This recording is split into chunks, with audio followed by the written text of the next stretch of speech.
Councilman Crane will lead us in that. Where's the flag? Where's the flag? Okay. We'll just pray to you. Ready? I pledge allegiance to the flag of the United States of America and to the republic for which it stands, one nation, under God, indivisible, with liberty and justice for all. All right. Thank you, Michael. Thank y'all. Thank you. And now we'll go into the citizen comments, and we do have a citizen wishing to make a comment, and that is Brooke Ligon. Welcome. You're welcome. Set me up. Timer. Okay, great. Thanks. Yeah, I'll get right to the point. I'm here today to plead for zip zone service for the east side of Fort Worth. You know, we have great bus service, lots of buses, lots of empty buses running up and down Lancaster Avenue every 15 minutes. Could you introduce yourself? I'm sorry. I'm sorry. I'm Brooke Ligon. And a resident of. I prefer not to give that. Yeah, I'm in Fort Worth. Okay, that's fine. Yeah, I'm an East Sider. Yep. Got it. So anyway, I'm just here to ask the board and to kind of get the ball rolling as far as getting zip zone on the east side. I've talked to several different people in Trinity Metro about it, and you know, it's really positive what I'm hearing. I know that y'all are looking at redesigning some of the bus routes, maybe you know, zip zone coming in as an alternative on the lower performing bus routes. And you know, I'm just really here to tell you that the people on the east side really need this help. They are struggling. They're struggling with this inflation to pay for their food, to pay for their gas, pay for their rent. Some of them can't, you know, buy new tires. If their tire goes out, their car breaks down, they can't afford to fix it. They're struggling. And it's easy at this level here to kind of like get divorced from that and just say, well, you know, this money's going there, this money's going there. I just want to say, I found out about Zip Zone myself a couple of months ago when I had to take a trip to the hospital. But I don't have Zip Zone in my area, so I had to drive my car over to the public storage unit on Stella Street and leave my car there and get Zip Zone from there to the hospital. And I just thought, wow, you know, wouldn't that be great if they could have just come to my street? Because then I wouldn't have to get a neighbor to come and pick me up and get my car. And that's how I learned about Zip Zone myself. And I've seen the cars all over town, but I didn't really know what it was. I thought it was like access or something, like for medically handicapped people or something. And then when I found out about it, I was like, oh my gosh, we need this yesterday. We really do. I mean, I was sitting in a Ross dress for less the other day, just sitting down taking a rest, and this young mother next to me, she was on the phone pleading with her boyfriend for gas money. And, you know, we really need to give her an option. She really needs to have Zip Zone so that she can, you know, if she has a couple of kids, I don't know, but if you have 3 small children at home and you need to go to the doctor, don't tell me you're going to have to walk 5 blocks to Lancaster Avenue to get on a bus to take you down to another bus downtown to get on another bus to go to the hospital. You know, there's just a better way to go. We need a better way. And I just am really happy to hear that Trinity Metro is looking into expanding Zip Zone to the east side because, you know, I see it in Alliance. I see it in the south side, southeast. I see it, you know, south side. Everybody's got it. And you've even expanded it out to Texas Wesleyan University. So it's just another little baby step to take it out to the east side. And we would be so happy if you did that. I really appreciate you being here. So the east side is part of my jurisdiction. I live over off the Random 820 area, but multi-gen east sider. And as we've expanded our zip zones, as we've grown, they continue to prove to be a success. And I am happy to tell you and report that our staff has been looking at how to do that, not just our east side. The story you share is a story of all of our citizens. Yeah. And so we're looking at how we can expand and grow, not only to our part of town, but to all of the people in need everywhere within our community. And so really appreciate you being here. Completely agree with you and know that you have the support of the board as well as an amazing staff that want to do great things. Well, great. I need to get your phone number. Happy to share it with you.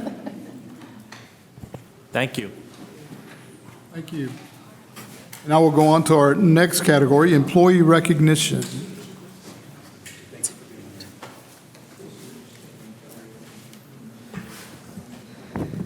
Good afternoon, board members. I'm Deetra Whitmore, Vice President of Community Engagement, Diversity, Equity, and Inclusion Officer. So it's my pleasure, it's always an honor to recognize Trinity Metro's rock stars for demonstrating exceptional customer service. These are employees who went well above and beyond. They've demonstrated exceptional customer service, both internally and externally. Customer service is not just speaking to customers on the phone or selling tickets at the kiosk. It's about being reliable, performing extra duties beyond what is expected. So for the month of August, these individuals are recognized as creating a wow moment. Lydia Alanas, so individuals, team members, if you're in the room, if you would please stand so that you can be recognized. Lydia Alanas, Mark Dawson, Rosalind Guster, Shatora Molden, Lenore Price, and Rudine Tarver. Hi, Rudine.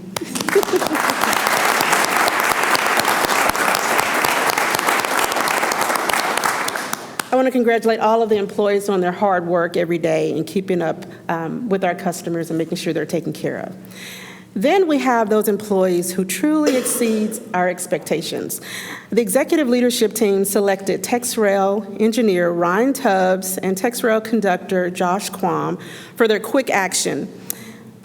There was a young lady, actually a little girl, 7 years old, who exited the TexRail train at Iron Horse Station without her mom. These two gentlemen were arriving at Iron Horse Station on a separate train and noticed a little girl waiting by herself. The details of the separation were communicated with dispatch, and they both stayed with the little girl until her mother came, and they were reunited. So Josh and Ryan, thank you for taking care of our customers, for the quick thinking and the action that you demonstrated that day.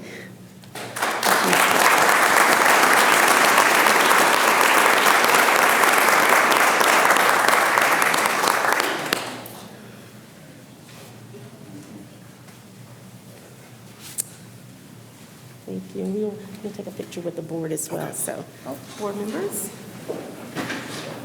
And Josh, congratulations. You have to stand in the middle of it. Yes.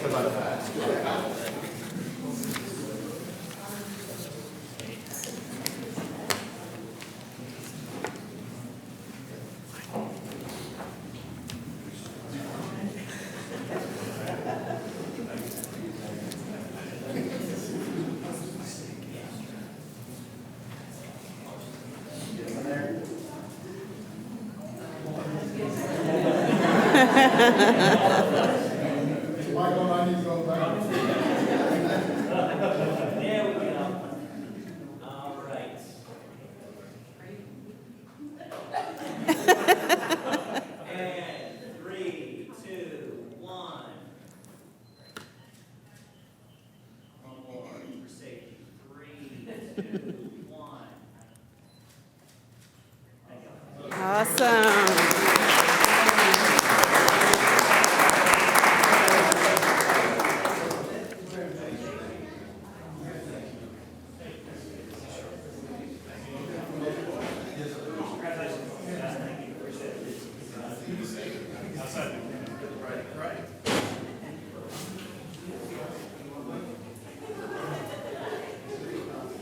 Wow.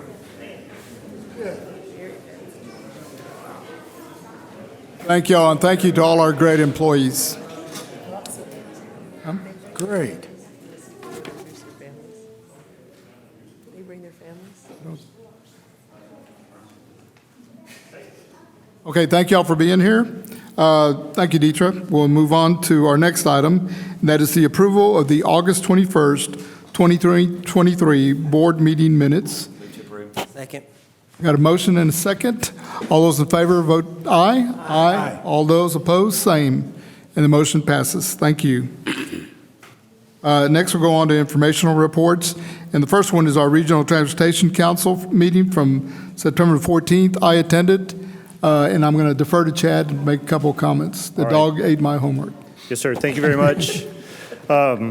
I was going to highlight two items that were discussed at the Regional Transportation Council. The first one was the Metropolitan Transportation Plan Policy Body Round 5. This is where the RTC selects agencies and cities for transportation development credits. You have to have a certain number of policies, meet some criteria that RTC has set, and then you essentially compete for these TDCs. We were successful in our effort, and we have 1.5 million credits. These are not actual dollars, but they can be used to offset local match for federal funds. So this is good for us because this helps offset some of our local dollars where we can put into other projects with Trinity Metro. The other item is, let me find it, the Regional Transit version 2.0. This is planning for the year 2050. There was a letter that was authored by some cities in the east and signed by several cities across the region asking the North Central Texas Council of Governments and specifically the RTC to reevaluate transit in the region as far as how to better build cooperation between cities. We're fortunate here at Trinity Metro to where we have 2 strong cities that are members and then several other partner cities that support Trinity Metro, and the board here does the same. Our sister organization to the east has a little bit larger board and more cities and a little bit more challenging effort there. And so what has come out is this letter that is asking the RTC as a mediator to kind of step in. There were 7 items. I won't read all of them, but it's really to kind of evaluate what's happening in the region, how can transportation authorities increase their membership. We're already doing that through partnerships with Zip Zone and other things. What's the economies of scales between the 3 transit authorities? You know, DART is a mammoth type of agency, and then you compare the other agencies smaller as it goes down. Demographic growth, how do we improve transit board teamwork? A lot of these things are occurring already with the 3 transit CEOs who are all fairly new within the region. And so it's interesting to see some of the requests that are being asked of that Rich and his counterparts at DART and DCTA are already embarking on. So I think it'll be a good evaluation and kind of a peeling back the curtain, if you will, on how the transit authorities are already working together without people really realizing it. So those are just the 2 items I wanted to share for the RTC update. Thank you, Chad. Next, we'll go on to commuter rail report, and we'll turn to Reed. VP. Hey, good afternoon, board members. I'm Reed Lanham, the vice president of Rail.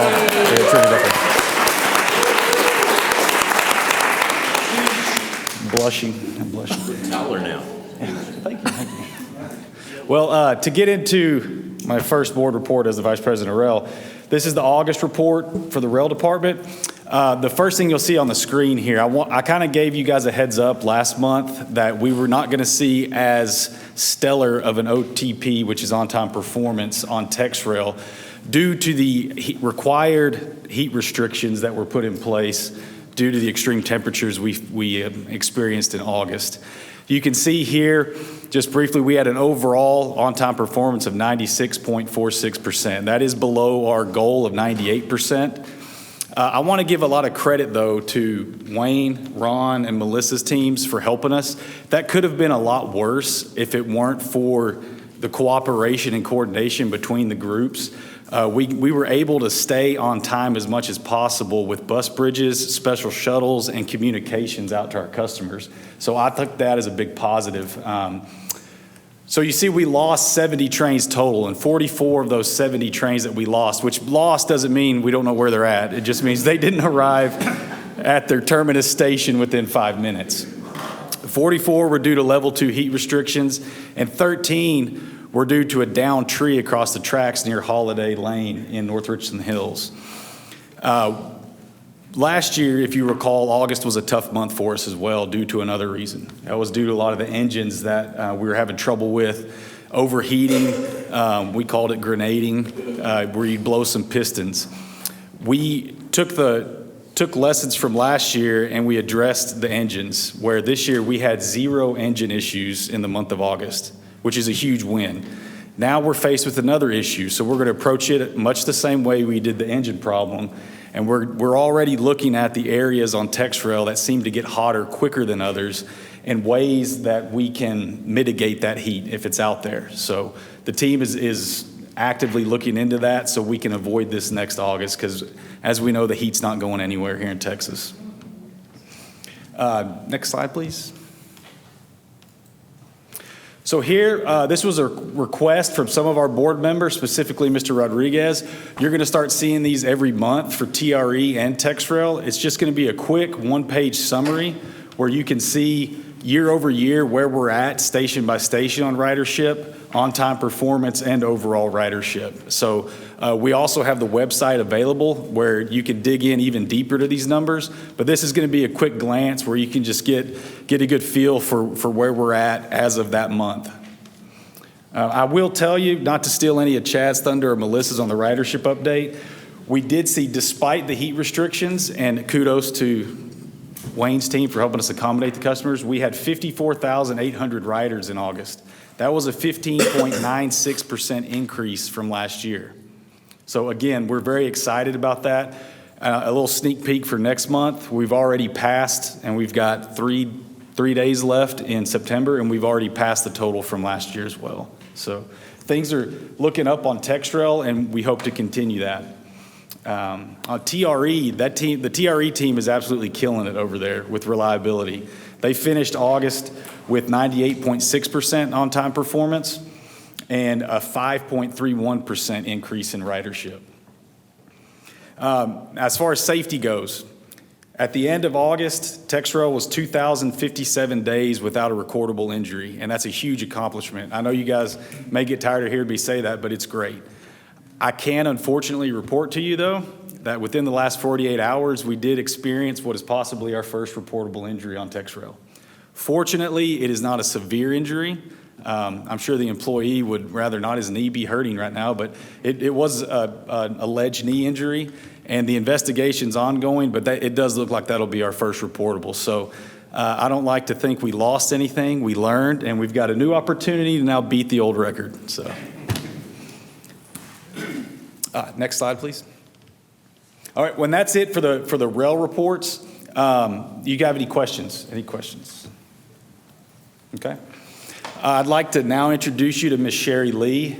She is the awesome Director of Rail Quality and Performance, and she's going to give you guys an overview of our new Trinity Metro Rail Quality and Performance program that we're going to be rolling out.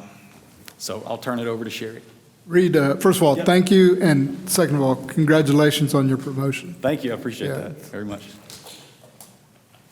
Good evening, Board and President Agency. I'm Sherry Lee, as Reed has already introduced me, your Director of Rail Quality and Performance. And there is an information item in your board package which will provide you with more details on the program. If you have any questions, just reach out to us and we'll follow up with you. Okay, next slide. TexRail Quality and Performance Program. Since 2019, TexRail has served over 2 million customers between downtown Fort Worth and DFW Airport. We have gained a consistent base of customers who are attracted to the reliable service and high-quality onboard experience that they receive each time they use our system. What is quality and performance? Well, quality and performance can be defined as a process used to ensure service meet quality standards and performance reach expected levels. We strive every day to achieve through systematic, comprehensive, and data-driven approaches to ensure that our customers are consistently receiving the best service. Benchmarking efforts will assist staff with establishing standards, developing measurable outcomes, and consistent product delivery. The program's initial focus will be on rail stations, rail vehicles, and communication systems. So while our system is very vast, we want to take it down to a smaller step first as we roll the program out, and then it will eventually be expanded to look at other areas. But these will be our initial focus. When we're looking at stations, we're looking at platforms, lighting, fencing, landscaping. When we talk about platforms, you know, the tall blue box, it is very important that that box work all the time. So that is one of our focuses. Platforms and parking lots. We want to make sure that our customers feel safe when they're on our platforms and when they're at our stations. So it's very, very important that our platforms are clean and well-maintained and that our parking lots are very well lit. Landscaping. Anybody from Texas know the Texas heat is brutal on landscaping, and the winters are not much better at all. In an effort to address the landscaping, we tested one station with what some call zero-scaping and others call Texas drought resistant, and it went over very well in the plan. Read. We're going to roll it out possibly to other stations, just so we can address the vegetation around our station, because it too is very important with the appeal of our stations to our customers as they approach our trains. On the trains, washrooms, cab cars, amenities. These are the things that we sell our customers when they buy our services. We're looking at bathrooms, washrooms, ensuring that they're operable, that they're clean and they're presentable. We look at cab cars, the temperature, the climate, the noise on the train. And then the amenities. You ride a bike to the station. Do you have a place to place your bike? We want to make sure that you have bike storage and USB charging while on our trains. Communication systems. Onboard screens, station platform screen, rider alerts. All of these things are very important, not just to Trinity Metro and ensuring that our service go over without a hitch, but it is ultimately important to our customers. It keeps our customers informed.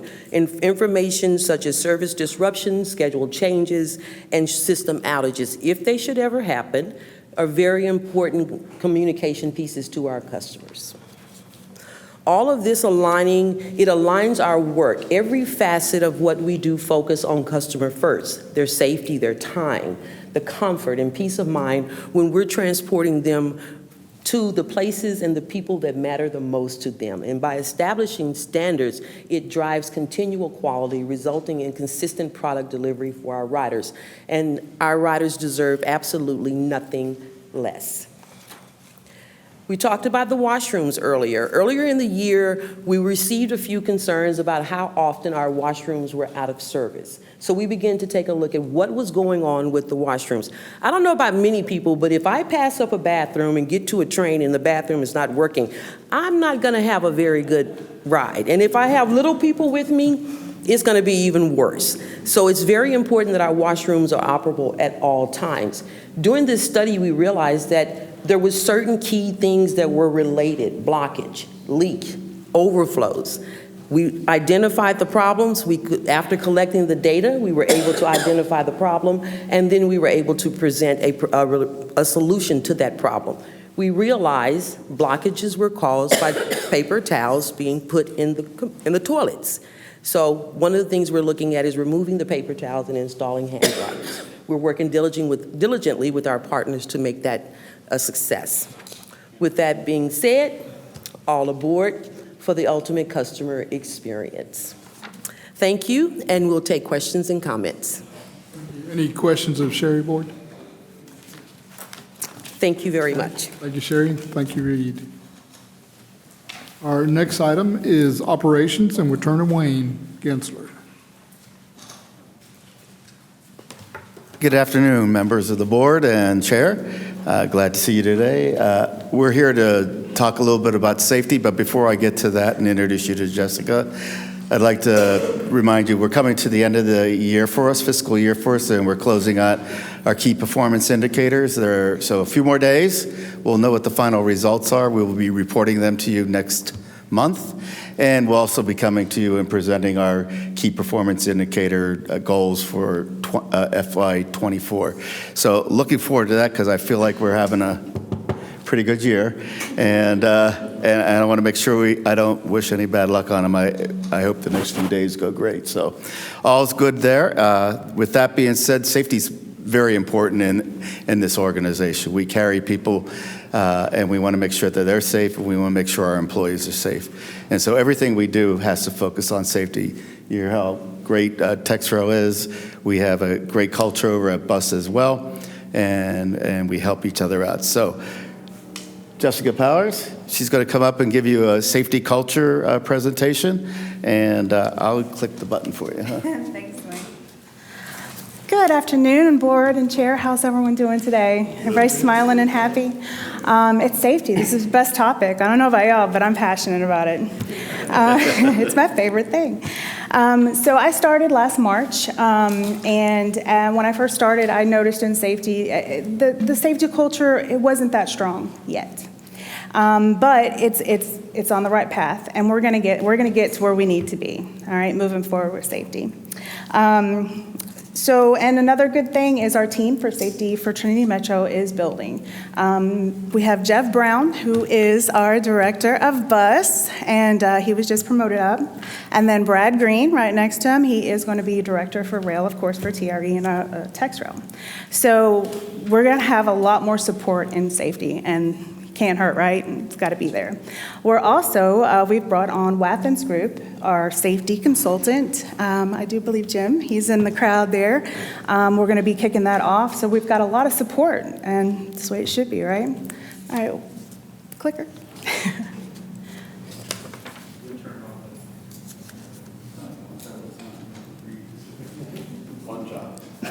The one job, Wayne. All right, so safety culture is defined as the shared values, actions, and behaviors, and demonstrate a commitment to safety over competing goals and demands. We all know that is the hardest thing in the world to change, behaviors. Everybody, they get in their bad behaviors. So safety is an ongoing, constant battle, and we just got to keep going, right? Keep fighting and keep changing and training and communicating. So Trinity Metro did a safety survey in June, and we did the survey to benchmark where we stand right now on our safety culture so we can push forward, so we can see where we need to go, where we need to improve from employees. We only got roughly about 20% participation. There was some things that we did learn, which we're going to change moving forward. We're going to start doing our safety survey annually, and we're going to be advertising that safety survey and getting it out far in advance and giving a lot more ways to have our employees actually access the survey. So we covered a couple of different areas within the survey: workplace safety, environment, and reporting. We overall, the percentage, 20% that we did get through, they all are satisfied with those three categories. I was very impressed and very happy that was as high as it was. We just got to work on that middle percentage and get it where it needs to be. We also looked at management engagement. I am very happy that employees do not feel penalized to say safety concerns. As you can see there, everyone was very, very positive in that, saying, no, we disagree with that statement. We're not penalized. And that's a wonderful feeling to know that they can come, they can talk to their managers, they can talk to their safety supervisors, upper management, upper executive team. People feel comfortable coming and reporting safety concerns. So also we looked at the resources that we're giving our employees, our policies and procedures, ways to report anonymously. We have to have different avenues. So we implemented, we have e-alerts, we have the CSA app, we have, they can slide notes underneath my doors. I've given my phone number out to every single employee. I'm like, I do not care how you get me safety concerns and issues. I need you to just bring it to me. I want to know about it. And I know that we're starting to see that shift in safety culture. I know we are because our employees are coming to us. They're coming to me. They're reporting things, and they're not only just reporting, but they're giving ideas of how to make it safer. And that's the push right there. They are communicating with our teams. Two of the main things that we did find that our employees would like to see some change in is security and enhancements for security, technology, and safety policies and procedures enforcement. We are looking at other technology type for security, adding security in different areas, maybe changing some of it up. We're also looking at our policies and procedures that are attached to our safety PTAS plan. We always annually will be updating those, and we'll be taking a deep dive into that, especially with Wathens Group on board. It's going to be eye-opening, I think. So as I said, we're going to be doing an annual safety survey every year moving forward. The safety consultant coming on board is going to help. The safety hotline, we're implementing additional way for them, employees to report anonymously. Employee engagement. I mean, our team is out there. We're doing safety blitzes. We have new hire orientation with teams out there talking to all the new hires. We have different type of all hands meetings to discuss different key elements throughout the quarter. We're constantly, as a team, trying to push out messaging for safety, and it's all about the team. Wayne's team is amazing. Safety culture can't move Jessica- forward until we know where we Jessica, are at. what time was that photo taken? That was like at 3 in the morning, I do believe it was. We were all smiles. Everybody needed coffee, but we were all good. So we are on the right path, and I do believe that safety is the strongest thing, and we're just going to get better every single day out there as a team. And that's all I have for the board. Is there any questions for safety? I have questions. You should have been warned, I always have questions. With regards to safety, so backgrounds in the construction industry, we have internal safety with our employees and all that, and it's specific designated programs, OSHA 10, OSHA 30, separate from, and what appears is also some external safety with the security enhancements, which I'm 100% in support of anything we can do to make people feel safe in their environments. But from our worker point of side, is there an OSHA 1030 type program that is common in the public transit system? We do train our employees on OSHA 10. Okay. They get annual training, and we update training. We just actually went over some fall protection upgrades, just adding additional, because every time we install something more, add for safety, we do additional training. But yes, they do get the OSHA 10 training. Awesome. Every year. Thank you. Any other questions? Okay, board, any further questions of Wayne or Sherry? Thank you. Have a wonderful day. Thank you. Thank you for all y'all do. Next item on the agenda is marketing and communications, and we'll turn to Melissa.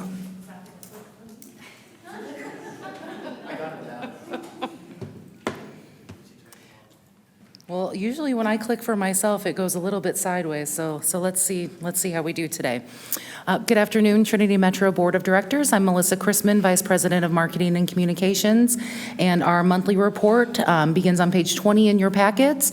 You might look and see that it looks a little bit different than what you're used to seeing. So instead of focusing on just our specific activities that we did last month, I really wanted to spend some time highlighting our group's focus and progress on our individual and departmental goals. We're getting close to the end of the year, so that's important, right? What I really hope it will do is I hope it will provide some insights into our approach when we plan our campaigns and activities. I mean, it might just look like pretty pictures and we're doing fun things, but I can promise you that every single thing that we are doing has a goal in mind. So, the other part of this is I really get to celebrate the successful work that this team really does. And of course, you guys know that I really love to do that. So if you turn ahead to the next page, I got it. So the marketing group shown on page 21, that group consists of Glenn Miller, Nate Newby, and Brandon DeCapo. So this group is really focused on all things brand awareness and paid advertising. Of course, the ultimate goal being to drive ridership growth and utilization of our programs.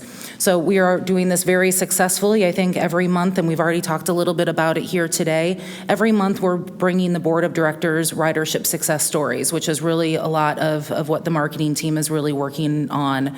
Like I always say, and just like Reed, I like to give credit to the rest of the team, Reed's group and Wayne's group, Dietrich's group, Chad's group, all of us.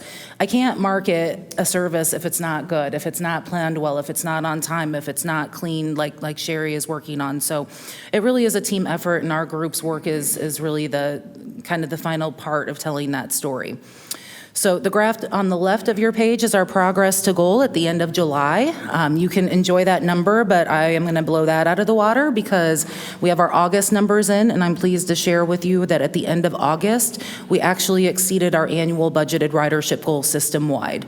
So we still have one more reporting month to go, so we're all really excited about that. But really what it equates to is that at the end of August, we had given just teeny tiny bit under 6.2 million rides. So another key area that our marketing efforts are supporting this year is growing the utilization of our mobile ticketing app GoPass. So that's the graph that you see on the right-hand side of your page. Both of those goals in regards to downloads and total ticket sales, or total number of tickets sold, have been exceeded already. And once again, we've still got one more reporting month to go. So moving, yes. Going back to, stay on this page for a second. Okay. So of the 214,192 Go Pass tickets we sold, I wonder how many rides that accounts for? I would love to know that as well. So in all the Go Pass improvements that we're making is to make sure that we can track a little bit more ridership. So right now, we don't have the technology in place to track that particularness of the trip, but Bruce, our group, and other groups are working to get us to that point. So we're trying to get people to go Pass, right? Correct. So that's our goal. I'm just wondering how far on our goal we are, Chad. Okay.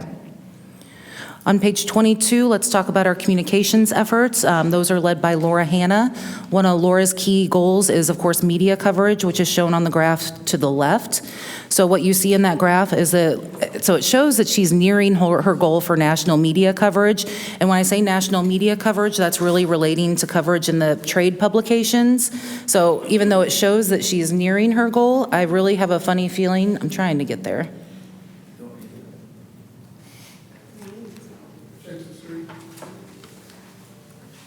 There we go. So when I say national publications, really what we're talking about are the trade publications. We are all kind of giving Reed kudos for his news today. So when I say trade publications, you might have seen an article yesterday in Mass Transit Magazine making the announcement of him being named VP of Rail. So I think with some of those things we saw in September, I actually believe that Laura is either met or exceeded that goal. So you look over to the right-hand side, you're looking at local news coverage, so that's broadcast news, newspapers, print magazines, other publications, and as you can see, she's exceeded that goal, 153% to goal already at the end of August. And just of note, to the right, you see kind of other goals that are not necessarily associated with media activities, but are still part of the goals that Laura set at the beginning of the year. The one that we're most excited about is that we went into the new year with hopes of planning or implementing a new TRE website, and you can see there that it's pending. Has anybody happened to go to the TRE site lately? It's brand new. She got it done. We launched the new TRE site just last week in partnership with DART. It's a very, very big deal. It took a lot of work, a lot of time, and a lot of collaboration. So I hope that you'll take the time to visit the new site, check it out, give us feedback, and of course, give Laura a big kudos if you happen to run into her today. So on the next page, our digital content managed by Brandon Poe. This includes all of our social media accounts, search engine marketing, email marketing, and really much more. As you see, he's over here running our AV for our board meeting. So he's kind of a jack of all trade on our teams. But Brandon's main objective is to publish relevant information to targeted online audiences, which increase our brand awareness, inform our followers, and encourage visits to our website, which we hope converts into ticket sales, which turns into ridership, right? So Brandon has met all of his social media goals this year with one more month to report. He and I actually get really excited about that last column in the chart, referral traffic, because what this is that means somebody saw a link online, they clicked on it, they went to our website, they wanted to learn more, which gives us a better chance to make that ticket sale, have somebody plan a trip, and lead them to our service. So then on the last page of our report, whoops, all right. So page 24, you can see highlights on the goals from our strategic partnerships team. So that's Nicole Adams and Jashai High. Last month, Nicole joined us and gave the board our quarterly Easy Ride report. You can see that they're doing very well. I mean, we had nothing but good news last month. But I'm particularly happy to note that Nicole has continued to welcome new partners into the Easy Ride program and actually has more now than is even shown on the graph. So right now, we're currently at 106 Easy Ride partners. This week, we signed Workforce Solutions into the program, which I think everybody can agree is a very, very significant partner. So that's a 56% increase in partners this year in the Easy Ride program. So, congratulations to Nicole and Jashai. They've been working very hard. And then to close out, I just want to talk about one other person, and that's Chanel Robinson. Chanel is our marketing assistant, really assisting every member of our team with, whatever we need, Chanel is there. Her goals include keeping up with our monthly team projects, ordering all of our team materials, and then she also helps us focus on team building activities for those of us that like icebreakers and those types of things at our meetings. So Chanel, along with keeping us all organized, is also meeting and or exceeding all of her goals. And that concludes my report. Are there any questions?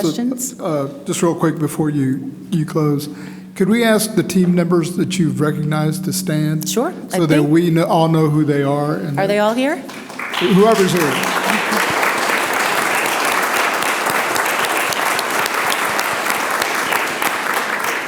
Thank y'all for your teamwork and for your successes. And I think we are missing Nate Newby, but I promise he's here in spirit. He probably just has too much work to do and is upstairs. All right, are there any questions or just keep trucking? I've got 2 information items. Any questions, Melissa? No. Go ahead. Okay, I'll keep going.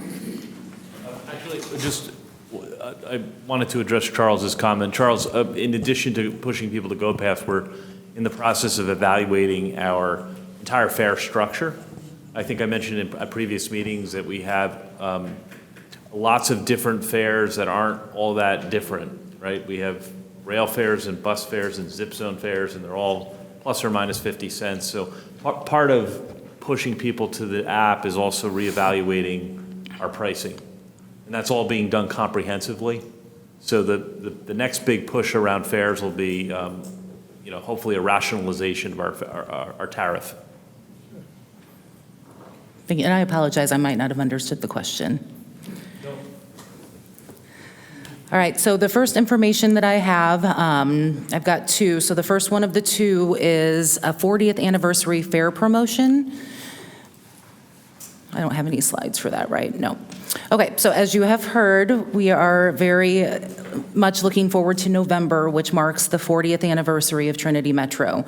So many teams across the organization have been hard at work planning events, activities, campaigns, social media, giveaways, just the works. So a key celebration that we have planned is to have the month of November be fare-free for our customers. So from November 1 through November 30th, Trinity Metro will offer all local transit ridership at no cost to our customers. Really, we just want to do this as a way to say thank you for the last 40 years and to encourage for future ridership growth. So we do know, and several of the board members have been through these promotional periods with us, but the past promotional fare periods have been very successful for us. We did similar activities around the launch of A Better Connection back in 2021, and then most recently earlier this year around the 4th anniversary of TexRail. So each promotion really boosted ridership and maintained ridership increases even after the promotional period was over, and our customers really told us thank you. They really enjoy being able to utilize our services to celebrate alongside with us. So really, one thing just to kind of highlight is that when we did do promotional fares in September 2021 to celebrate the launch of the bus redesign, really, we boosted our month-over-month ridership by 10%. And if you look at the year-over-year comparisons, ridership never went back down after that. So this was in the throes of ridership recovery, and that was really kind of the turning point of that. So, of course, in February, when we have poor weather, that is kind of an anomaly. But other than that, they always do really well for us. So, we are looking forward to offering this thanks to our customers, and our current customers and our new customers as we celebrate our milestone anniversary. There's no recommendation. We are just sharing this as an information item for your feedback and discussion. I think this is awesome. Your team does an amazing job getting the word out, but this might be a cool opportunity for maybe the Hispanic Chamber and the Fort Worth Metropolitan Black Chamber and them to send out a notice amongst their membership. Sure. There's never been a better time to check out this partnership that we have with them and with those agencies. Sure, that's a good idea. Thank you. All right, so my last information item is to provide you the quarterly update on our ridership task force efforts. So you'll find that information on pages 26 through 37 in your packets. So before we kind of get into the final progress report, I do want to ask our 2 task force chairs to stand up. So Evan Escher and Sarah Rogers, these two really, I cannot say enough about them. They led this group effort when we kicked off our task force back in September. When we sat down with the group and said, who wants to chair this group, neither one of them hesitated. They led a group with lots of ideas, kept us all on track, and then ultimately made the recommendations to the ELT, the executive leadership team, and our board that we brought to you last fall and have been working on since. So really just thank you both for your efforts and for sticking with us and giving us all these great ideas. So thank you.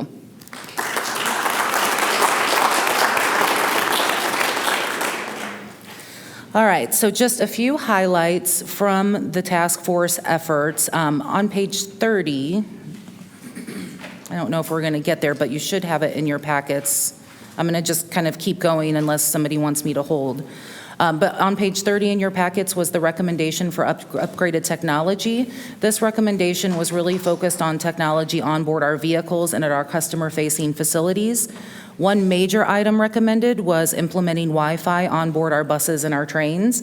And I'm really pleased to announce to the Board of Directors that this project is in the testing phase, thanks to Bruce's group. He's actually bringing a bus that is outfitted with Wi-Fi to this building tomorrow, so us as employees can test its functionality and determine our next steps. So some other things within that recommendation included putting QR codes on our vending machines that link to GoPass, and that has been implemented. So we've made progress. That Wi-Fi is really probably the last piece of that will carry over into FY24. So on the next page, we talked a little bit about the TRE site earlier, but I can also tell you that we've been making improvements to our Trinity Metro website. Although it looks the same when you go there, there have been some small updates made behind the scenes that really improve the user experience. We've updated a lot of materials with alternative languages.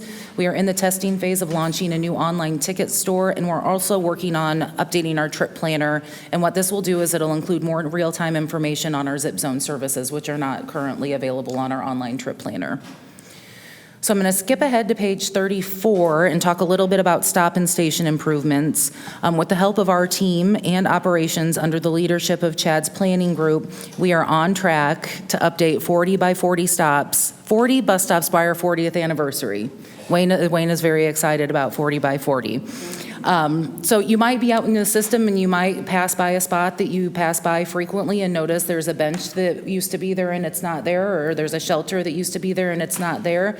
It's because we have started removing the old hardware so we can begin to put in the new amenities and get 40 bus stops improved by our 40th anniversary, and then continue the project from there. So on the next page, page 35, this is another thing that I'm very excited about, but it will carry into FY24 and beyond. So Chad and I did have an initial meeting with the North Central Texas Council of Governments. We had that conversation with them in mid-August to talk through creating a customer loyalty program. Given the amount of kind of collaboration build out, building an app or a program is not necessarily a quick process, but we will continue the work. Our next steps are we have an in-person workshop, kind of an afternoon brainstorming session scheduled for our staff and COG staff to really get together and figure out what our next steps are supposed to be. So if you turn the page, you'll just see all of the recommended tactics that Sarah and Evan led the group to. You'll see their status and what will carry over until next year. I'm pretty pleased to see so many things checked off that list, so we were able to accomplish a lot this year. As we move into FY24, we'll continue our work, but what we're going to do is we're going to shift our focus to the key areas defined by this group, which were safety, customer experience, and education. I'm working with our safety group, which you heard from earlier and heard the importance of safety. We're going to create our next employee-led task force that'll be safety-focused. They'll do something similar and develop recommendations to improve the safety of our services and increase ridership with those safety improvements. So more on that in the next fiscal year. And this will be my last quarterly update on the ridership task force, but I can promise you we continue to do the work. So if you ever have any questions, just ask.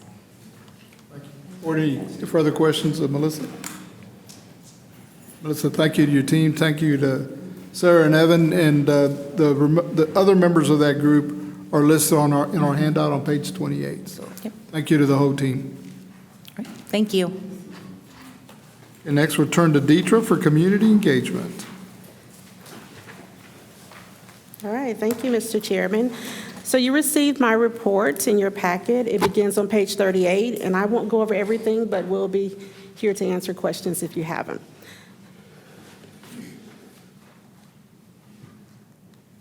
Is it on? Is it on? There you go. Okay, so on page 40, complaints creeped up a little bit last month. So Ferry Bright, our quality review manager, she's going to lead a campaign on excellence in customer service. So we've decided to look at the type of complaints that we're receiving and how many complaints are coming through that's the same. So rude drivers, that was like top of the list, even though it shows as number 4. But rude drivers, so we're running a campaign. It's called Customer Service Quarterly, Customer Service Excellence. And so we're putting posters up in the club room. We're reminding our drivers to remember to welcome our customers on board. Remember to say thank you when they're getting off the bus or even off the train. So we want to make sure that our customers feel, very welcomed on our system. And so we hope for that complaint to go down, and then another complaint will creep up, I'm sure. And so every quarter we're going to run a campaign so we can improve on our customer service and the customer experience.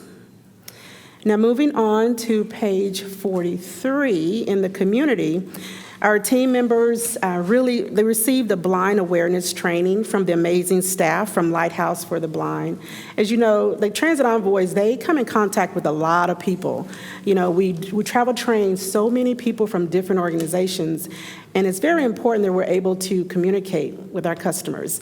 So the Lighthouse for the Blind, their staff came in and we did a training with them on how to deal with our visually impaired customers, the etiquette, the proper way to escort them, and the proper way to communicate with them.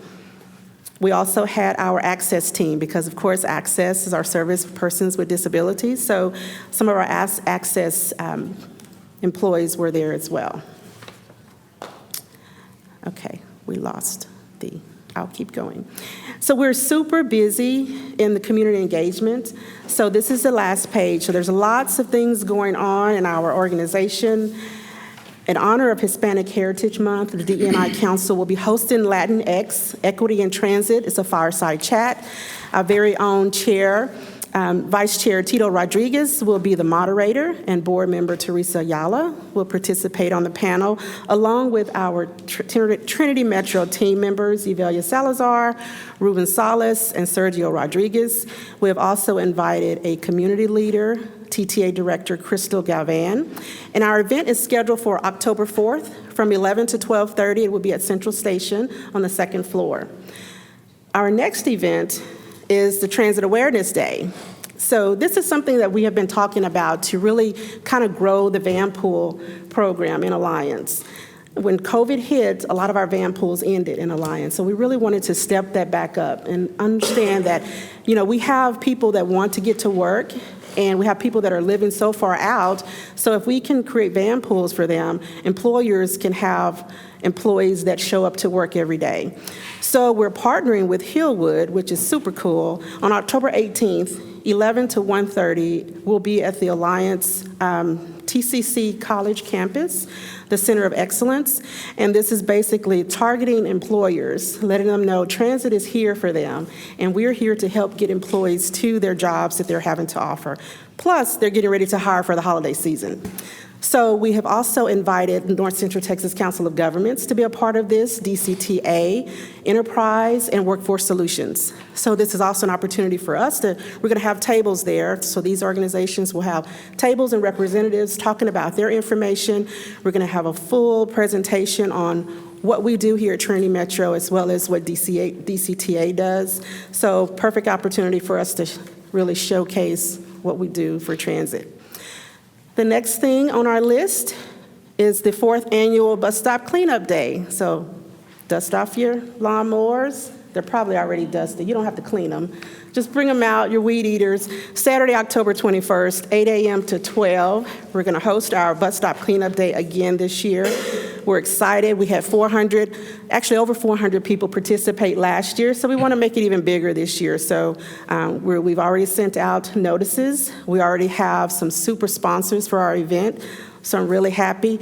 And we're partnering this year with Tarrant Area Food Bank. And it's called Spreading the Love. Spreading the Love. Basically, they are short on peanut butter. So we're asking people to bring peanut butter. Spread the love, right? Peanut butter to the event, and we will donate that to the Tarrant Area Food Bank. In the middle of the page, you see we are planning for our 40th anniversary. You've heard my team members talk about that. This is with our team members and our customers, and the dates that you see are the times that we will be located at different locations in our service area. And remember, board members, everything that we have planned for our agency, our community, through DEI, you're all welcome to attend if your calendars allow you. And Mr. Chairman, that is my report. Okay. Any questions of Deidre? I actually got a question for both of you, Deidre, and you, Melissa. Officers that are riding out on things, is there a way that's already set up for people to say good or bad about officers that are doing things between the community enrichments, and if officers are actually on the buses or on the trains or out and about? I know obviously the complaint's going to go to the department that they're with, regardless if somebody's upset or something, but at least it gives a better engagement on the individuals that are dealing with the officers that are out there also, so that way you have a better way of understanding what's going on. Yeah, I think we can work on coming up with something, because, it's the wow moment is internally employees, but then, if customers see that our officers are helping us too, we want to recognize them as well. So, yes. Any other questions? And I'm not sure if this is the right place for this or not, but congratulations to Deidre and her team on a very successful scholarship tournament this last Monday. Thank you. Great event. I had the opportunity to be there. I tell folks I enjoy playing in tournaments. I'm not a good golfer. People always say, "How did you do?" I say, I'm only here for two reasons, and those are the meals. So Monday, the meals are great. And the second reason I go is for the door prizes. So it was worthwhile for me. What happens in between there is totally insignificant. So it was. So great event, Deidre, and I hope you can provide us with an update and the results at a future meeting. It was really fun, and thank you so much, Tito, for that recognition. And it was a team effort. We had an awesome committee. So do I have the committee members here? If anybody's here, committee members and volunteers, please stand. Yes. They did an amazing job. So. And on behalf of North Richland Hills and Iron Horse Golf Course, thank you for considering the course. So thank you. Thank you. Thank you, Deidre. You're welcome. That was a plug for NRH and the golf course ball. Next item on the agenda is strategy, planning, and development. We'll turn to Chad. All right. Good afternoon. I have a handful of updates for you today. Hold on. There we go. Now we can see what we're doing. I wanted to introduce two people. Both these people you probably know by now. First off is Jennifer Villar. She's in the back here. She's a new executive assistant for myself, which means that I work for her now. So very happy that she's here. And then, as you know, Steve Montgomery had left us. And so we exchanged one Montgomery for the better Montgomery. Rebecca Montgomery is our new Director of Government Relations. And you can feel free to tell Steve that too. So anyway, so yeah, we're very happy. Both of these are great additions to Trinity Metro. Second of all, if you haven't heard of it, you may have been living under a rock today, but there is a new red bus lane in Fort Worth, right down Jones Street. There has been a lot of media on this. City of Fort Worth, thank you very much, has done a great job promoting this. It's literally from Central Station down to 19th Street. It's a great addition, I think, for us here. The red bus lane really designates obviously the lane itself, but it promotes safety, reliability, and then just kind of a priority that transit is really up and coming here in Fort Worth. So we're very excited about that. There are lots of different articles on it. Fort Worth Report just posted something. Sandra Sedek has done that. Fox 4, CBS 11, and several others. So Did the lane right in front of A&M's new campus, and you didn't have to go there red? No, we did a. Oh, wow. Wait a minute here. Whoa. I'm not Did saying that just it, happen? Did that just but, happen? oh man, you can get a lot of people riled up. My goodness. Must have been done in the middle of the night. My goodness. Will be reevaluated. Yeah. And we just lost funding for the city. So, yes, so thank you very much. No slides, or we're working on it? Okay, all right. I have a couple other items. I just want to give you some highlights on some capital projects very quickly. You guys are familiar with the Trinity Lake Station. They're on TRE. It is still progressing in a positive way. We're on track to complete the station and parking lots and access road all in January of 2024. TRE double tracking project is progressing as well, and 30% design for that project will be done by the end of the year, which then will allow us to go to final design and then get that constructed before 2027. Fort Worth East Side Transportation Study, which is focusing on Lancaster, but it's also several other streets on the east side, just announced that they're going to have public open houses on Tuesday, October 17th, Wednesday, October 18th, and then Thursday, October 19th, all on the east side. There is a flyer I can share with you if you like at the end of the meeting. Let's see. All right, we'll wait on the other things. In your packet, on page 45, you have the update to the general planning consultant contract. Rich mentioned, and Charles, you mentioned earlier, asking about the fare collection. We do have a task order number 10. That's our fare collection review. So that is underway currently. If you have any questions about the particular task, I'd be happy to answer those.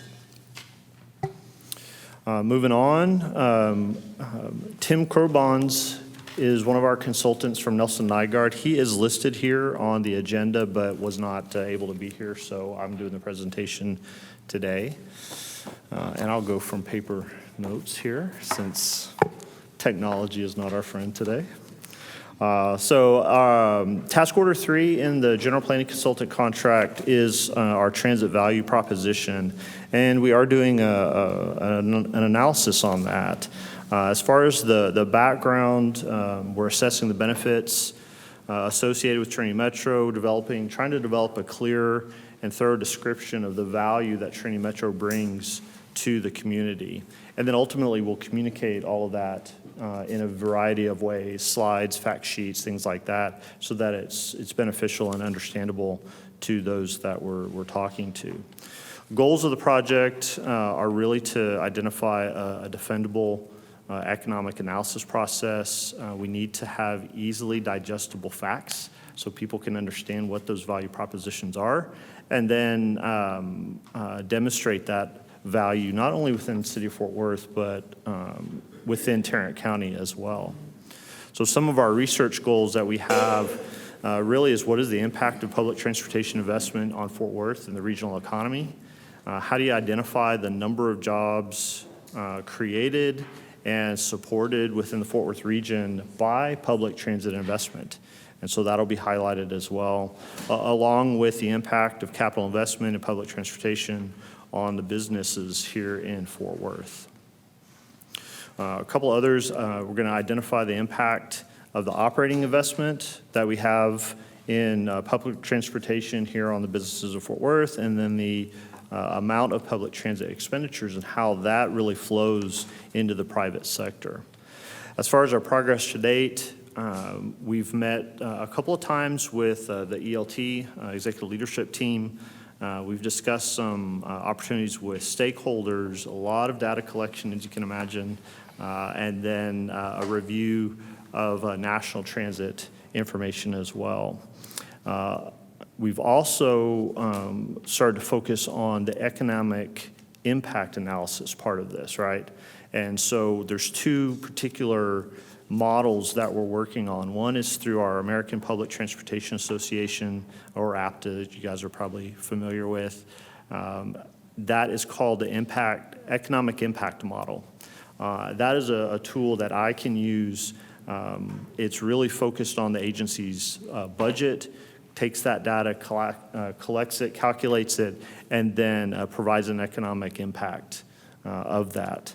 And then it really helps with understanding the diverse occupational mix here of jobs supported by the agency for operations and capital activities. So it'll be a lot of great information that comes out of that.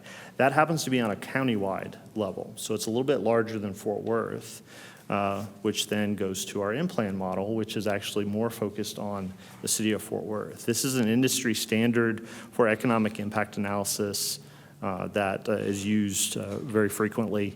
It's based on national model information, but we'll have some local information put into it as well to help with that regional focus that we want to do. And like I said, it's on the Fort Worth level analysis. So a lot of outcomes for us that we're looking for. We're going to estimates the business revenue, dollar output, wages, job impacts. There's a lot of information there. There's industry-wide statistics that APTA puts out. And for example, their national statistic is every dollar invested in public transportation generates $5 in economic returns. That's an evaluation that we want to do. We want to figure out what is our $1 investment happen here in Fort Worth and in Tarrant County. Is it 5? Is it 3? Is it 5.5? Is it 6? Is it more than that? So we'll figure out what that is. And so there's an opportunity to provide that as well. As far as our time frame, there's we've already been working on this about 2 to 3 weeks, and so there's another 2 weeks or so that we have before we can get the results of these models. But once we do, then a lot of information will be flowing for us to be able to share ultimately with you. And so as far as our summary, we'll provide both quantitative and qualitative information that explains how and why Trinity Metro adds value to the growth of Fort Worth. And so we'll have another presentation. I don't know if it'll be in October or in November. I'm still working on that right now so that we can get to you the results of this. We might have some early information for an October board meeting, and at least that's what I'm hoping for. So that, I think that covers my items there. I went through that pretty quick. We can share the slide deck when we have a chance with the board. So I'm open to any questions. Could you please send us, or at least specifically me, the East Side meeting, those 3 dates? Sure, I can do that. Please and thank you. Yeah, very welcome. You'll share it with all of us, Chad. Yes, sir. Any other questions of Chad, board? Okay, if not, the next item is value of transit proposition. Nope, I just did that one. Oh, we I just just did that did one, that one. okay. Well, you're not Tim. No, I'm not Tim. Okay. He's totally paying attention, though. Okay. It's good, Chad. All right, thank you, Chad and Tim. And now we'll turn to our finance, and we'll turn to Greg.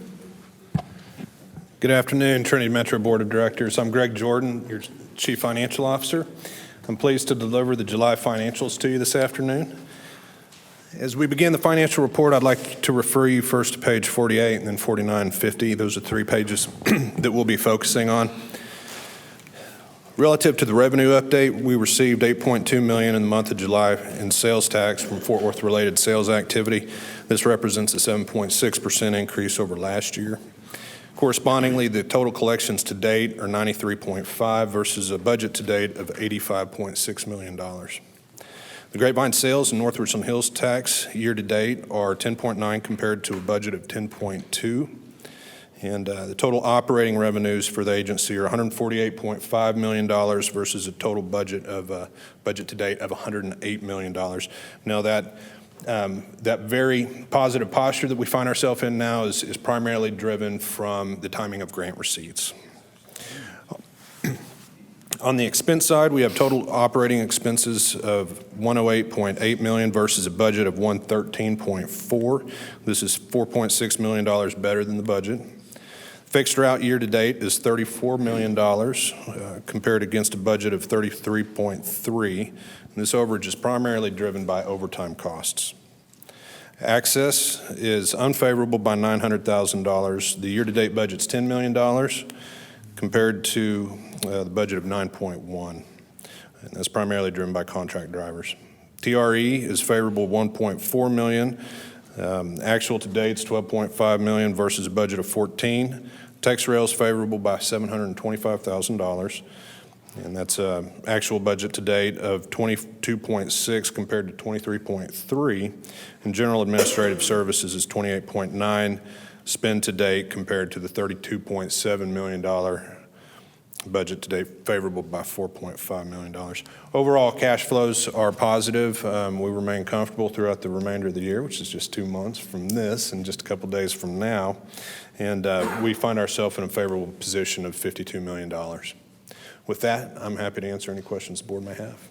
Yeah, Tito, I have a couple of questions. Go ahead. Okay. I was fortunate enough to sit down with Greg for a few minutes, and we were talking about various things. Two things that I'd like you to maybe bring out to the board. One is what your intention is relative to transparency, and then what's your scope relative to forecasting. Yes, sir. Well, I think it's probably relevant to let you all know that we have a couple technology initiatives going on in finance right now. One of the large, more significant ones is a major upgrade to our ERP. And so I've got a background in that, and my focus historically has been reporting, budget, forecasting. And so by virtue of this technological improvement that we'll have in the department, I anticipate that we'll have better reporting capabilities in the future, which will give us a better opportunity to have more transparent reports that will feed into a more expansive budget process next year. So we'll be able to provide more data along with the budget when we ask for your approval. And I also remain mindful of the 9/30 forecast. So I typically look throughout the year in a forecasting posture so that I can try to anticipate where we end up at the end of the year. And so I would be doing that on a fiscal basis as well as sort of the long-term capital side, because those two sides of the equation go hand in hand. So through the technology, I anticipate over the next 12 months, we'll be making a number of improvements that will help us in both the areas of transparency and forecasting. You may have said, but I guess I didn't hear it. Where is the TRE fares in here? TRE fares are, all of our fares are at the top of that. Multimodal? Yes, sir. Do you have a breakout We can get you that. of what TRE fares were as a part of that? Sure, we can get you that. I don't have that with me today right now. Yes, sir. Okay. Any other questions of Greg, board? Thank you. Thank you, Greg. Board, I know we covered citizen comments early in our agenda. We did have a citizen that arrived after that item was presented. And if it's okay with y'all, I'm going to go ahead and let him present to us, just because I hate to inconvenience him and ask him to come back next month. So we'll call on Mr. Ralph Garland. If you'll step up to the podium. Right up here at the podium.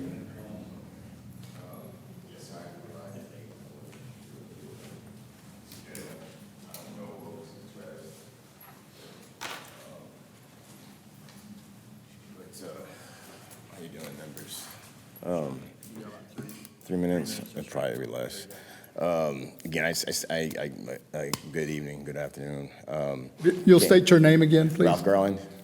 This is I think this is the first meeting that I've done like this. But coming in late, I didn't really hear too much of what had been said prior.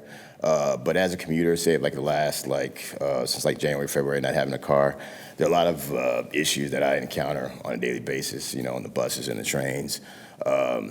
As a passenger, I think you addressed the issue of the drivers. That's an issue. Them with the professionalism is not there a lot of times. They can be rude. Access to passes as a commuter. I've lived in cities like Chicago where you have access to like day passes, like at any type of convenience store or grocery store. We can go in and pass. What I've encountered is, if I don't have the change, I have a credit card. You don't have the kiosk is not set up for credit card payment. You have the tap and pay, but a lot of people may not have that capability. Phone may be down, battery power, whatever. I have a background in tech also. So I see that on a daily basis, and then just that kind of like interaction is a problem. I had done some time in the system, and it creates a bad morale just for the ride. I've had some issues here recently where there was a commuter on the train where he was performing like a sexual act, across from another commuter. It was like one of those late times. And I know you have cameras and you have audio, and I don't know what you have like as far as like active listening. I know you have possibly like, you have the local rovers as far as like PD or whatever, but what do you have like within the system that are also participating in that type of security? If you have, say, like active listening, if there's an issue of, say, something like that or something more severe, because I was having a conversation with one of the drivers earlier where there was a commuter who basically threatened to kill her. And if that was the case, if there was more active listening, like through the audio and the video, and if you had someone, like I said, that was, in the area, they could have, intervened earlier, because it seemed like the response time was maybe like 10, 15 minutes where she had to kind of figure out what was going on. And then like the other passengers were put at risk because there wasn't a quick response to that. And then on the community side also, just more extension as far as like the hours, more access to this hub, because the hours is just in my opinion, have already done 3 minutes. Wow. Okay, so I made some comments in the section there. I don't know too much about the website other than like looking for the transit schedules every once in a while. But I mean, if there's just like a submission section there, I'll put some stuff in. And maybe like try to be on time for the next session. All right. Thank you, members. All right. Thank you, Mr. Garland. Thank you for your comments. Okay, next item we'll go to is resolution. We have a resolution presented by Chad. Yes. Good afternoon again. The resolution before you today is in support of the Plan 2033 Downtown Strategic Action Plan update. Last month, Andy Taft from Downtown Fort Worth, Inc. made a presentation to the board on this item, and I shared with you that we would have a resolution this month. So that is before you as for a vote and support.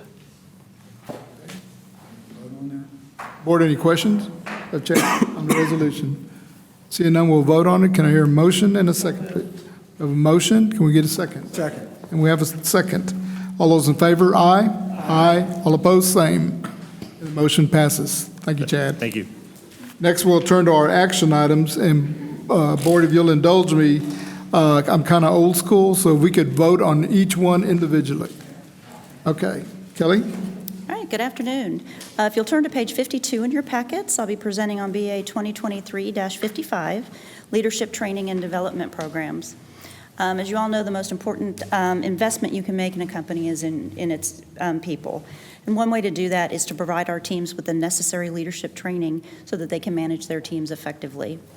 We submitted an RFP for some comprehensive leadership training and development and received an overwhelming response. After reviewing each of the proposals, we chose Mastermind Leadership LLC as the best fit for our organization. Mastermind will be putting together training plans starting at the top with the executive leadership team, staggering down to our directors, managers, and then to our frontline supervisors. The training will be implemented over a 2-year period of time, and the funds are available in our operating budget. Therefore, I would like to recommend that the Trinity Metro Board of Directors authorize the President, Chief Executive Officer to execute a contract with leadership training and development with Masterminds Leadership LLC for a total amount not to exceed $290,700. Motion and a second. That was quick. All those in favor, aye. Aye.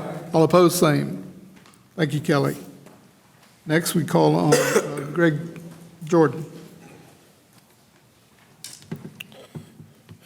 Good afternoon. As you recall, last month I presented the FY24 operating and capital budgets to the board. We then sent out the budgets to the partner cities. We heard no feedback in response, and so therefore I'm asking today that you consider the budget as we approved it as it was presented last month. Just to summarize, the operating budget for FY24 is $154.7 million, and the capital budget is $131.5 with a total budget of $286.2 million, while the total agency revenues are $320.5 million. And we're seeking your approval today for that. With that, I'll answer any questions you may have. Boarding. Okay, no questions. We have a motion and a second. All right, now we'll vote. All those in favor, aye. Aye. All opposed, same. Thank you, Greg. Feel like an auctioneer here. Okay. Next item is BA 2023-62, and we turn to Richie. Good afternoon. I'm Richie Thompson. I'm Chief Engineer for Trinity Metro. We're going to talk about BA 2023-62. It's for the 2023 indefinite delivery, indefinite quantity, IDIQ professional services contracts. This is similar to the program we had in 2013 and 2018. This allows us to basically issue task orders to firms, selected firms that we enter into contract with for architectural engineering, construction management, and oversight services. In accordance with Trinity Metro's procurement policy, we issued RFQ 23-T031 on June 23rd. We had 6 firms submit statement of qualifications. An evaluation committee evaluated the SOQs, and that resulted in 2 firms standing out as more qualified as the most qualified firms. So a DBA percentage of 8% was established for these contracts. Funds are available in the Trinity Metro's FY 2024 capital budget. And for a recommendation, the Trinity Metro Board of Directors authorizes the President and Chief Executive Officer to enter into contracts with Jacobs Engineering Group, Inc. and Trust Systems Corporation for professional services for a 3-year period and 2 one-year option extensions on indefinite delivery and indefinite quantity basis. Any question? Board, any questions of Richie? We hear a motion and a second. Move to approve. Motion and a second. All those in favor signify by voting aye. Aye. All opposed, same. And the motion passes. Thank you, Richie. Next, we'll have BA 2023-63, and we'll turn to Wayne Gensler. Thank you, Mr. Chairman. And my glasses are crooked. It's because I stepped on them a week ago. But I need them to see, so I'm going to put them on crooked. I'm going to tilt your head one way then? I'll try. Anyway, so if you turn to page 58, you'll see BA 2023-63. And this is really exciting news. It's about the Mobility on Demand Zip Zone contract amendment to add the city of Mansfield Zip Zone. So what we had to do here is amend the contract with VIA so that we could provide the service. It is a no-cost item to Trinity Metro.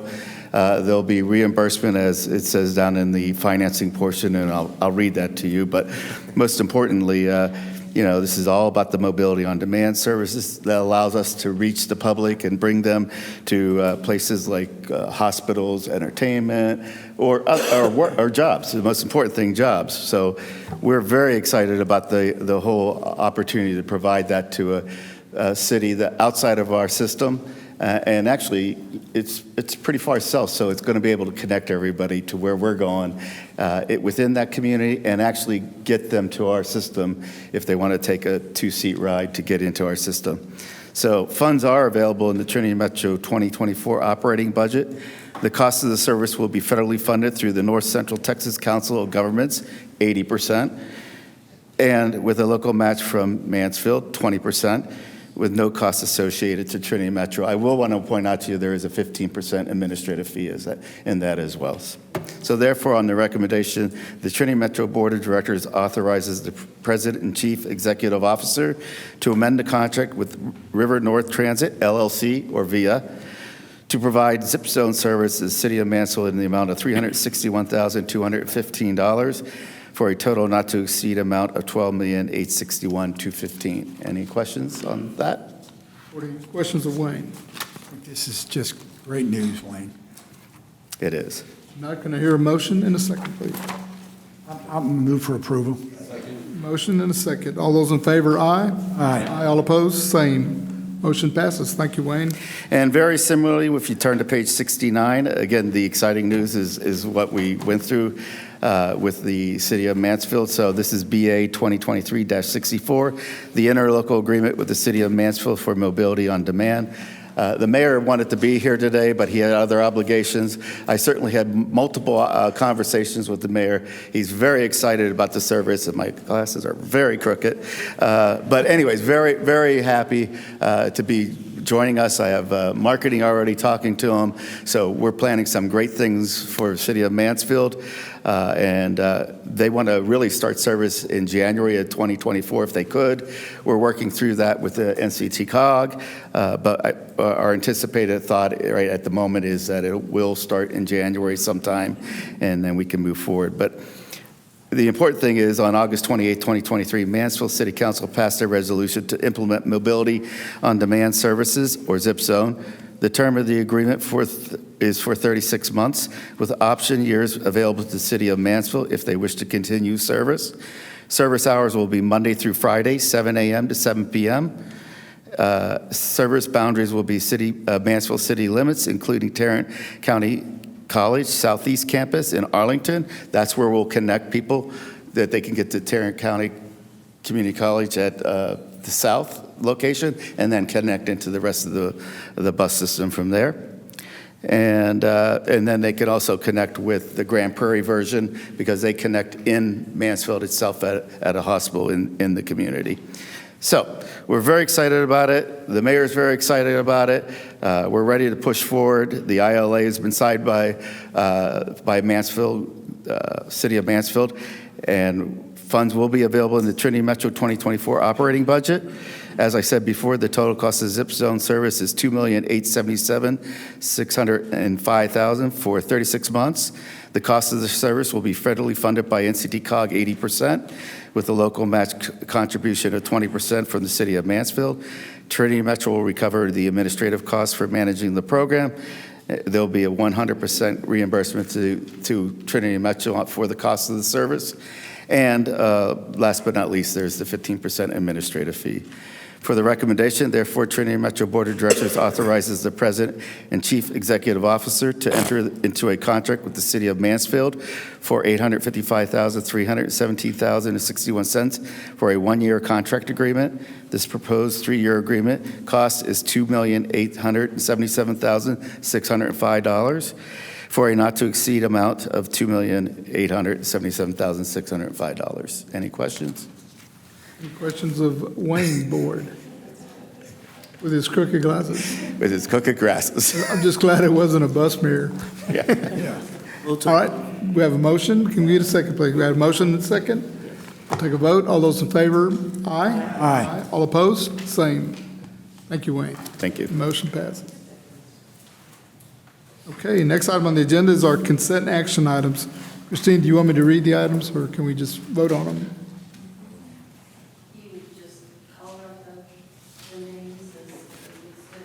Okay,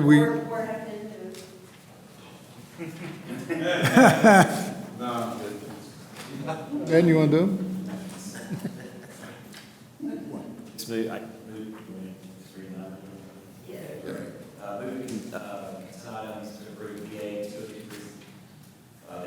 BA 2023-58, BA 2023-60, BA 2023-60. Second. Motion and a second. All those in favor, aye. Aye. All opposed, same. And the motion passes. Thank you. Thank you, Michael. Next, we'll turn to the president's report. Thank you. Good afternoon, Mr. Chairman, board members, and Trinity Metro staff and members of the public. We continue to make great progress on transforming Trinity Metro into a modern, dynamic urban transportation system. You heard updates from our team today.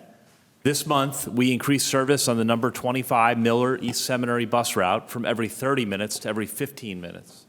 Fast, frequent, reliable service is essential to attracting new riders to our system. We are also proud to have the City of Mansfield join our growing system, and I would like to thank Mayor Michael Evans and the City Council for their partnership. Wayne, thank you. Kudos to you and your team as well. By joining Trinity Metro, Mansfield residents will have new local travel options, and this is important, access to the Trinity Metro system. This works because there's connectivity to the system, and if Mansfield had chosen to go it alone, they would have a local system that integrate with the regional system. So we're really happy to have them as partners. We also appreciate TCC. We're going to be connecting their Southeast campus, which happens to be in Arlington. That service will provide students with access to Mansfield and to continuing service on to Fort Worth. The Mansfield Zip Zone you heard will begin in January 2024, and Wayne, we're going to be there to celebrate opening day. Along with all of you are invited to that event when it's scheduled. In addition to service, we continue to work on the customer experience. As of today, 40 buses have brand new, clean, comfortable seats, further elevating the onboard experience. And work continues, you heard, on the first 40 bus stops by November 8th. The new bus shelters are about more than aesthetics.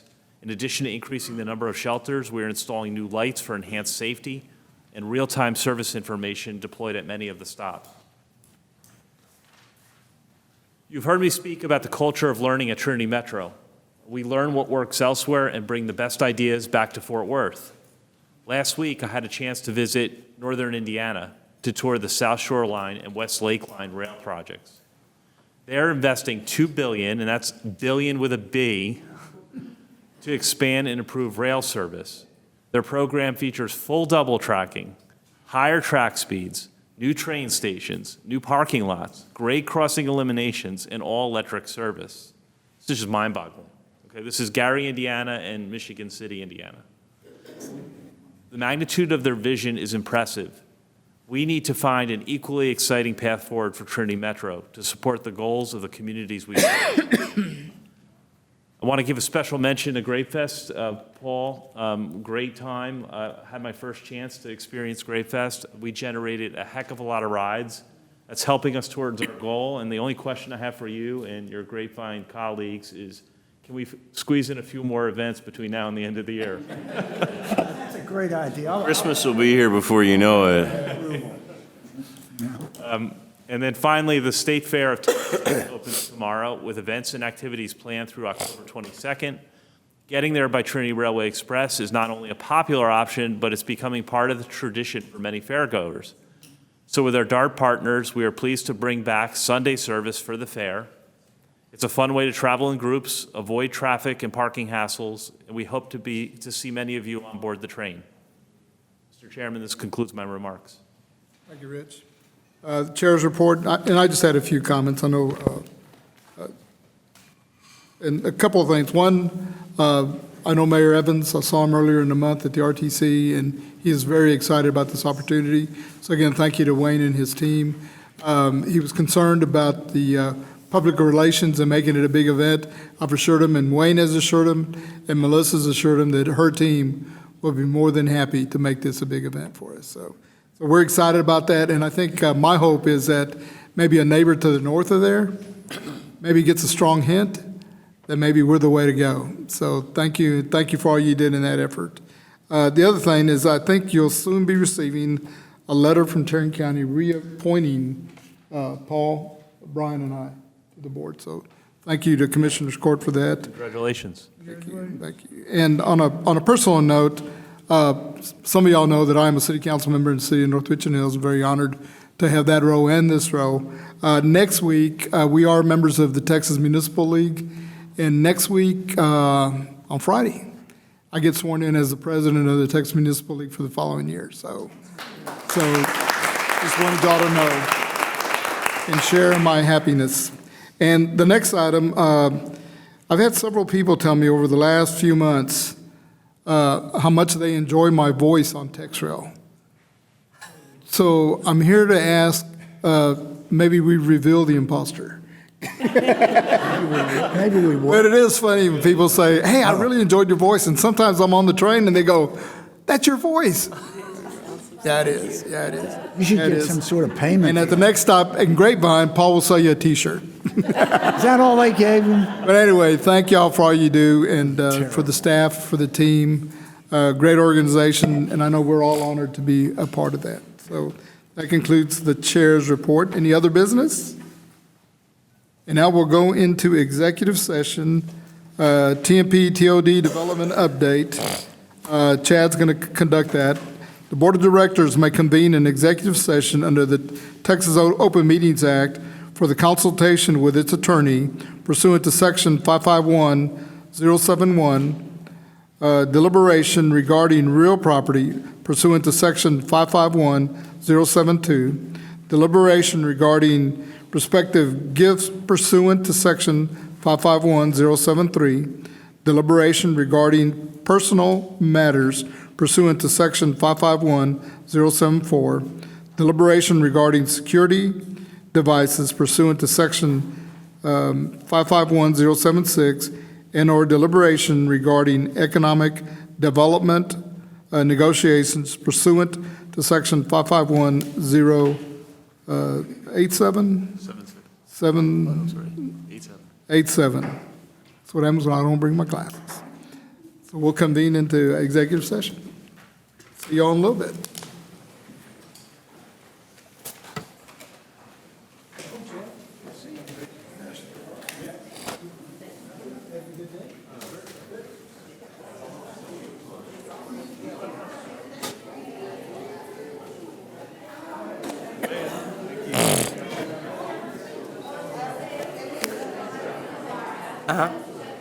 Yes.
Okay, we will reconvene after our executive session. There's no action required on that item. So any other business? Our next meeting is October the 16th at 2023, 3 p.m., same location. See no other business. We'll stand adjourned. Thank y'all for being here. Good job, Tito.